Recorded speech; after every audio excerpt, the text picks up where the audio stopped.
Let za Kosjerić. Selo Amerić, naizgled mirno i ušuškano, poznato po prijatnim ljudima i vrednim domaćinima, krilo je jednu užasnu tajnu. Edvard Vlahović, starac od svojih 80 godina, napasao je stoku pokraj jednog puteljka vrelog avgustovskog dana, kada se iznad njegove glave pojavi ptica sa 2 para krila, i to troglava. Ispuštala je čudan krik od koga se ledila krv u žilama. Bila je veličine komarca, a brza poput kolibrija. Pobila mu je sve krave za sekund. Edvard je zamahnuo svojim štapom da bi ubio pticu, ali štap je odskočio i opizdio ga po čelu, a ptica je odletela prema Kosjeriću. Pao je mrtav u zelenu travu pokraj svoje mrtve stoke.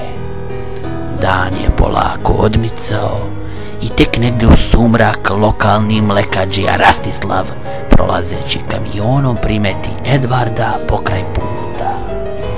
Izašao je taman da ubaci starca u svoj kamion, ne bi li ga odvezao u selo, kad pojavi se iz nebesa troglava i krilata ptica stokomorac.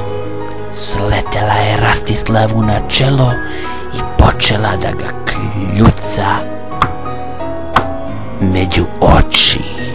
Rastislav je podlegao povredama. Nakon ubistva mlekadžije ptica uze Rastislavovo telo i poprimi sav njegov oblik, te se načini kao Rastislav, popi svo mleko iz kamiona namenjeno meštanima Amerića i upali kamion. Vozila je u pravcu Kosjerića. Izašla je i stala ispred SOS marketa u Kosjeriću i pozvala Rastislavovu ženu Zdenku na mobilni. Alo Zdenka, ja sam, spremaj večeru, krv ti jebem, mnogo sam gladan. Nakon toga ptica ode u lokalni kafić Bombonjera na espresso. Popi kaficu na brzinu i vrati se u kamion. U Ameriću Edvardova kćer Branka kuvala je kačamak očekujući oca da dogna stoku. Edvarda nije bilo. Ptica krenu iz Kosjerića u Amerić i prvo dođe Rastislavovoj kući. Zdenka kad ugleda svog muža iznese večeru, a ptica zakrešta. Mrtva si! I pretvori se u Edvarda čobanina i štapom toliko izudara Zdenku po glavi da je smrskala lobanju nesretnice i sve je izgledalo kao ajvar. Zatim se ptica Edvard pretvori u prvobitnu troglavu pticu i odlete ka Edvardovoj kući i kroz očak iste te kuće uđe u dnevni boravak, gde ugleda Branku kako postavlja astal.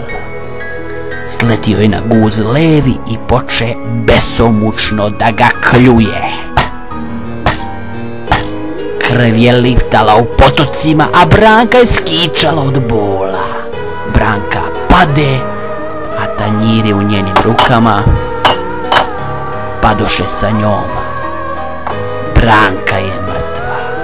Ptica odlete pravcu Kosjerića.